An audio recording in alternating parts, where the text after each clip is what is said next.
Fala galera, mais uma vez eu, Alexandre Magalhães, na resenha com Magalhães para falar dos times do futebol brasileiro dos campeonatos que estão em curso.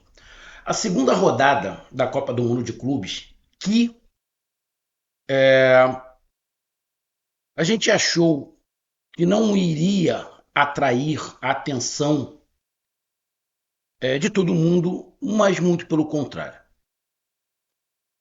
Eu não sei o mundo, tá? Eu não sei o mundo. Mas aqui no Brasil, eu estou percebendo que os torcedores, comentaristas, de outros clubes, dos clubes que não estão no Mundial, estão tendo interesse. Por mais que fala, não quero saber, mas estão tendo interesse. Estão vendo, estão secando, tem uns que estão se aproveitando para secar, não estão se dando muito bem, né? Por enquanto não se deram muito bem, porque os brasileiros não perderam. Mas tem aquela situação de secar, que é engraçado você ver ele gravando as situações, o jogo. Mas quando fala sério, você percebe que os torcedores dos outros clubes queriam estar lá. Então você já vê engajamento de várias torcidas, de canais falando, olha só, meu presidente, daqui a 4 anos na Espanha, que provavelmente vai ser na Espanha, a Copa do Mundo de Clubes, eu quero meu clube lá. Eu já vi de vários clubes, Atlético Mineiro, Internacional, dentre outros, falando isso. O engajamento para o próximo Mundial. E isso traz, porra, muita coisa. A Libertadores ganha uma importância muito maior do que já é. Né? E aí, você para e pensa por um ponto. Ah, mas eu vou para o Mundial, mas de repente eu não ganho. Mas, irmão, não é o fato de você ir para o Mundial só para ganhar. Se você ganhar uma partida no Mundial, são 11 milhões por vitória. Flamengo e Botafogo, que já ganharam as duas, já abocanharam aí uns 120 milhões brincando. Brincando. Porra, 120 milhões, você não precisa vender um jogador mais. Só o fato de você estar lá. Então, cara, o Mundial de Clubes, sim, eu não sei pelo mundo, porque como a Copa do Mundo é nos Estados Unidos, os Estados Unidos não é o berço do futebol, não é o local onde se futebol. Eu estava acompanhando uma reportagem, algumas reportagens, e a reportagem falava, você liga na televisão dos Estados Unidos, eles não estão falando do Mundial, eles estão falando de beisebol, basquete, futebol americano. A Copa do Mundo de Clubes é a quarta ou quinta opção que está se passando na TV lá nos Estados Unidos. Ou seja, mesmo com o Mundial lá, eles não estão acompanhando. Tá? Não é uma coisa que seja divulgada. Outros esportes estão na frente. Então, os Estados Unidos está sendo o primeiro, porque a Copa do Mundo vai ser lá, mas não é um grande atrativo. Porém, a gente já vê muita movimentação de time europeu querendo que essa Copa do Mundo aumente o número de participantes, porque está pagando muito dinheiro, até em relação aos campeonatos europeus, está pagando muito dinheiro. Então a Copa do Mundo sim está começando a atrair e é um campeonato interessante. Eu estou vendo aqui vários canais falando a mesma coisa. É um campeonato interessante, estou gostando de ver. Pô, você viu aí a entrevista do Guardiola? Sensacional. Os europeus assustados com os sul-americanos. Ele falou: bom, vocês estão assustados porque vocês vivem aqui na Europa e outro mundo. O futebol sul-americano nos traz muita coisa. O futebol sul-americano traz ótimas coisas para o futebol mundial. Ele até citou o Boca Juniors, como o Boca Juniors se defende. Ele falou que adora jogar contra times sul-americanos que tem outra característica, a disposição. E ele falou: olha só, se vocês estão assustados de verem times europeus perderem para sul-americanos, bem-vindo ao mundo real. Ou seja, quando o Guardiola dá na canela de um monte de europeu, ele estando no clube que ele não. Eu acho que a coisa completa muda de figura. O próprio Klopp já tinha falado isso. Então, cara, a Copa do Mundo de Clube, se alguém achou que não ia pegar, a impressão que dá é que está pegando. E eu vou te dizer mais. Lógico que são coisas diferentes. Mas o entusiasmo com a Copa do Mundo de Clubes pode se tornar maior do que a Copa do Mundo de Seleções. Escuta o que eu estou falando. A Copa do Mundo de Clubes pode se tornar maior do que a Copa do Mundo de Seleções. Agora não, mas a médio prazo vai se ter mais interesse. É o que eu estou falando, porque as torcidas são diferentes. Quem torce para clube é de um jeito, para quem torce para a seleção é outro. Tá? Então vamos lá, galera. Vamos fazer aqui o nosso resumo rapidamente de como foi o desempenho dos brasileiros. Excelente, né? Na primeira rodada não perdemos. Na segunda rodada ganhamos todas. E vitórias que mexeram com o tabuleiro europeu. Mexeram. Eles ficaram incomodados. Incomodou os brasileiros, incomodaram os europeus. Estão criando um monte de desculpa aí, mas incomodou. Ponto. Por mais que você tente se arrumar desculpa. Ah, disso, daquilo, outro. Irmão, incomodou e ponto. Então vamos falar sobre os resultados brasileiros, a classificação e o próximo jogo. Então eu peço a você, meu amigo torcedor brasileiro que está acompanhando essa Copa do Mundo e acompanha aqui o canal Resenha com Magalhães, eu peço que você curta, compartilhe, inscreva-se no canal, dê o seu like, ative a notificação, coloque os comentários.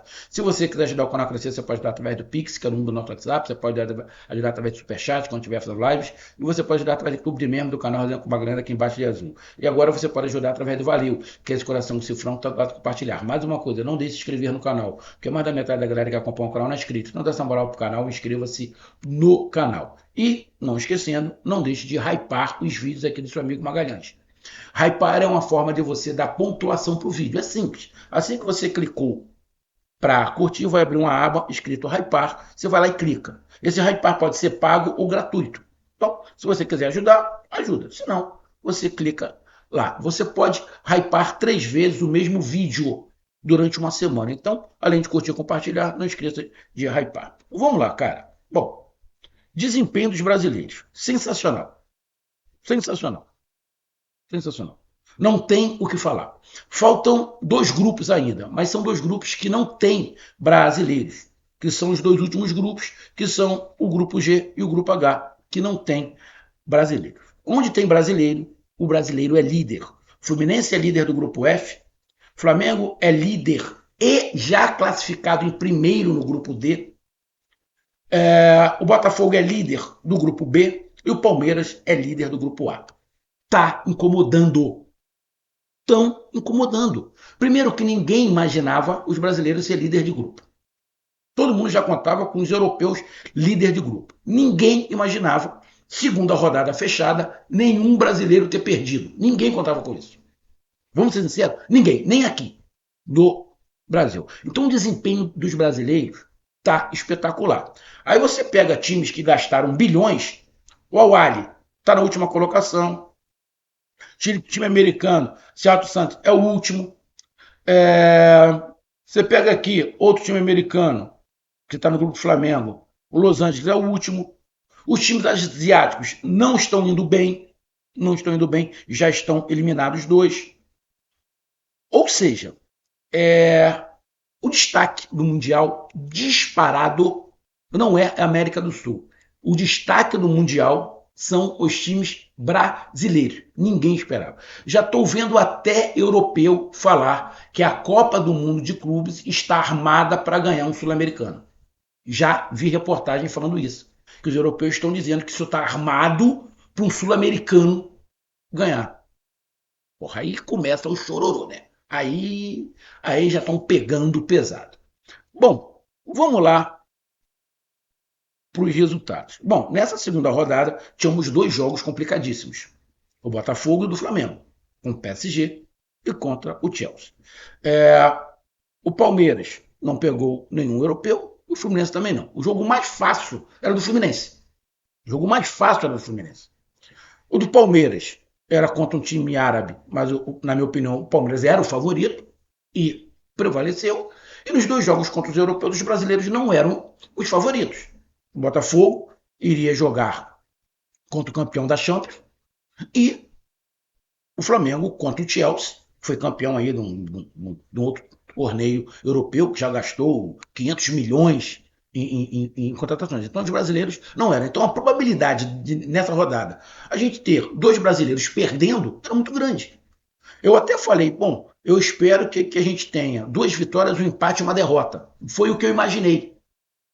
Duas vitórias, um empate e uma derrota. Irmão, 4 vitórias. Espetacular. Nada, nada menos que isso. Se tiver alguma coisa, uma palavra acima de espetacular, tu pode botar. Nada abaixo disso. Aí o Palmeiras iniciou ganhando do Al-Ahly por 2-0. A folha do Al-Ahly, se eu não estiver enganado, é maior do que a do Palmeiras. Se eu não estiver enganado. O Palmeiras foi lá, era favorito, ganhou de 2-0. Pode reclamar do futebol, mas o Palmeiras ganhou de 2-0. Ponto. Era o que a gente esperava. A vitória do Botafogo em cima do PSG, é, tem, tem muita gente fazendo comparação do jogo do Palmeiras, principalmente do jogo do Flamengo contra o Chelsea. Cara, eu acho injusto você fazer uma comparação de qual foi a maior importância. Por quê? O Botafogo não tem a característica de jogo do Flamengo. O Botafogo não sabe jogar, não tem peças. O Botafogo não tem peças para fazer o jogo que o Flamengo faz. E o Flamengo não tem a menor característica para se defender igual o Botafogo se defende.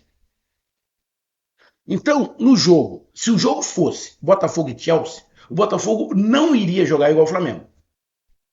E se fosse PSG e Flamengo, o Flamengo não iria jogar igual o Botafogo.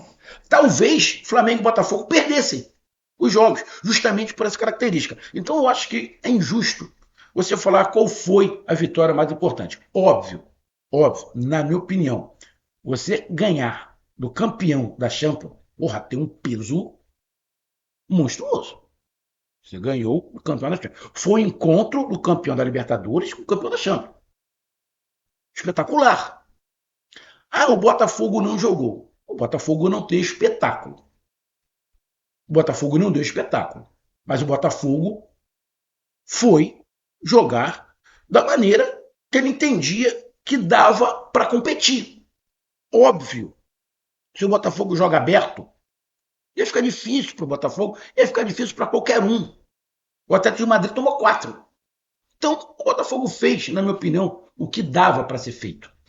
O que dava. Se defendeu muito bem. Quando teve contra-ataque, fez o gol. O próprio treinador do PSG disse que o PSG nunca enfrentou nenhum time, ou seja, da Europa, que dificultou tanto o PSG igual o Botafogo. Ou seja, ele deu mérito ao Botafogo. Então, se defender, para quem não gosta, não gosta muito, mas se defender também é uma arte.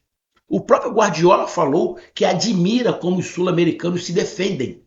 O próprio Guardiola falou isso. Então, irmão, você querer diminuir o que o Botafogo fez é uma grande de uma sacanagem. Então, o que o Botafogo fez está na história. Acabou, ninguém tira. O campeão da Libertadores ganhou do campeão da Champions. Ah, mas os europeus não estão levando a sério. Pô, foda-se se não estão levando a sério. Mas levaram a sério sim, que ficaram putinho. Não admitiram, criaram um montão de situações. Espetacular. Espetacular que o Botafogo fez.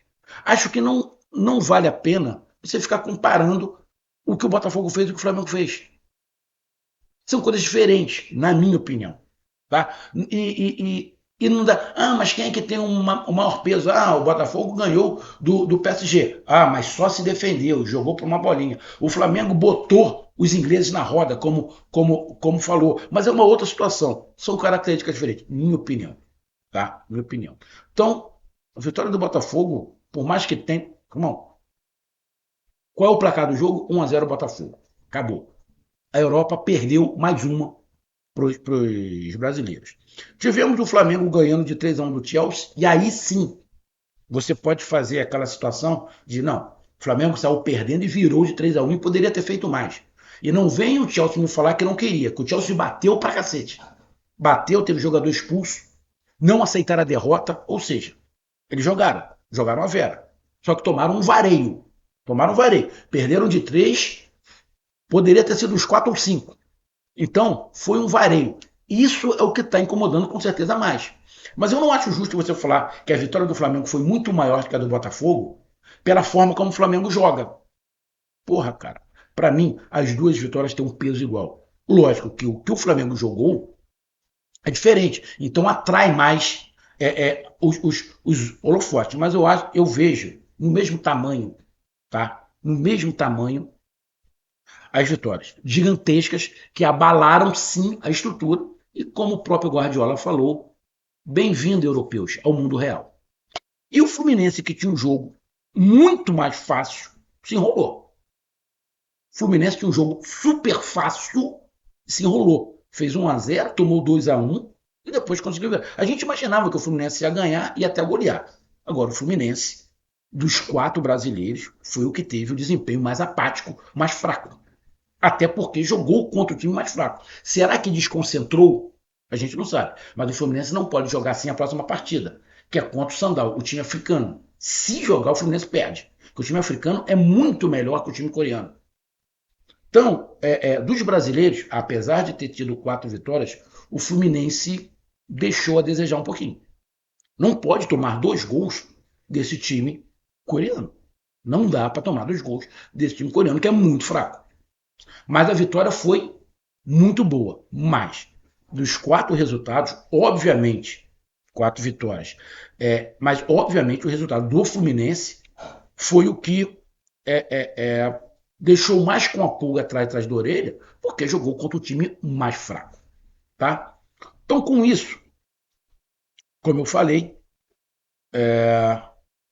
ficou os 4 brasileiros na liderança dos seus grupos. O Palmeiras está com 4 pontos no grupo A, o mesmo número de pontos do Inter Miami, e é justamente contra o Inter Miami que o Palmeiras joga. No grupo B, o Botafogo é o primeiro com 6, o PSG com 3. Lembrando que vai se enfrentar o grupo A contra o grupo B. Hoje teríamos Palmeiras e PSG nas oitavas e Botafogo e Inter Miami. Tá? Os brasileiros não se enfrentariam. O Palmeiras basta só empatar, que é o líder. O Botafogo, no confronto direto com o PSG, mesmo que o Botafogo perca, o Botafogo, cara, se acontecer, vai ficar engraçado esse grupo. Porque se o Botafogo perde para o Atlético de Madrid e o PSG ganha do saldo, fica todo mundo com 6 pontos. E aí vai ser aquela situação, confronto direto. O Botafogo ganha do PSG. O PSG ganhou do Atlético de Madrid. O Atlético de Madrid ganhou do Botafogo. Acho que vai para o saldo de gols. Então, o Botafogo, para não ter essa situação, o Botafogo tem que empatar. Empatou com o Atlético de Madrid. Porque, senão, irmão, tem que fazer um cálculo aqui, porque o primeiro critério é o desempate. O primeiro critério é o confronto direto. No confronto direto com o PSG, o Botafogo leva vantagem. Só que o PSG leva vantagem em cima do Atlético de Madrid. Se o Botafogo perder, o Atlético de Madrid vai levar vantagem em cima do Botafogo. Ou seja, as vantagens vão se equiparar e vai para o saldo de gols. O saldo de gols hoje do PSG é maior do que o do Botafogo. Talvez no saldo de gols o Botafogo vá levar vantagem em relação ao Atlético de Madrid. Em saldo de gols. Cara, mas é bem complicado. É melhor o Botafogo empatar para não ir para essa decisão aí de saldo de gols. No grupo D, temos o Flamengo, líder com 6 pontos e já classificado em primeiro lugar. Lembrando que, mesmo que o Flamengo perca para o clube americano lá, o Chelsea não passa o Flamengo, porque o Chelsea perdeu o Flamengo. E o Esperança não passa o Flamengo, porque o Esperança perdeu o Flamengo. E o primeiro critério de desempate é confrontos. Então o Flamengo já está classificado e em primeiro. Então o Flamengo, na última rodada, vai só relaxar. E o Fluminense joga, está em primeiro lugar com 4 pontos, junto com o Borussia, joga contra o time sul-africano na próxima rodada. Ainda não está definido. O Fluminense ainda não está definido a classificação. O Fluminense não pode perder. O Fluminense não pode perder. O Fluminense tem que pelo menos empatar. Se o Fluminense empatar, o Fluminense de repente ficaria em segundo lugar, mas está classificado. Lembrando que o Fluminense joga contra o grupo E, que nesse momento o Fluminense estaria pegando a Internazionale de Milão. Hoje, com os resultados que está, o Fluminense pegaria a Inter de Milão, tá? Com os resultados que está, o Flamengo pegaria o Benfica. O Botafogo pegaria o Inter Miami e o Palmeiras pegaria o PSG. Então, do jeito que está hoje, quem pegaria o pior adversário seria o Palmeiras, que pegaria o PSG. E quem pegaria o mais fraco, na minha opinião, seria o Botafogo, que ia pegar o Inter Miami do México. Tá? Próximos jogos. Na próxima rodada, o Palmeiras, a última rodada, o Botafogo pega o Atlético de Madrid, não podendo perder, tem que pelo menos empatar, né? Temos o Palmeiras pegando o Inter Miami. Inter Miami se mostrou melhor do que eu imaginava, mas para mim o Palmeiras é mais time, tá? Se empatar, se classifica os dois, se eu não estiver enganado. Se empatar, exatamente. Se empatar, se classifica os dois, tá? Se der empate. O Flamengo pega o time americano, Los Angeles, que é um time bem limitado, mas o Flamengo já está classificado em primeiro, ou seja, tanto faz, tanto fez o resultado. Então o Flamengo vai tranquilão. E o Fluminense pega o time sul-americano, o time africano, que é o do Sundown, que é melhor do que o time coreano. Do jeito que o Fluminense jogou contra o time coreano, o Fluminense vai se enrolar com esse time africano. O Fluminense tem que melhorar bastante. O Fluminense tem que jogar igual jogou contra o Borussia, que aí ganha do Sundown. Se jogar igual jogou contra o time coreano, o Fluminense vai se enrolar. Tá? E aí, a gente vai ver a classificação. Já sabemos que um brasileiro já está garantido. Flamengo em primeiro lugar. Falar qual foi o maior resultado, fica entre Botafogo e Flamengo, aí vocês decidem. Mas eu, apesar da vitória, achei a atuação do Fluminense um pouco decepcionante diante de um adversário muito fraco, que era o time coreano. Mas, irmão, mesmo assim, espetacular que os brasileiros fizeram. Um grande abraço, até mais, valeu, tamo junto, fui.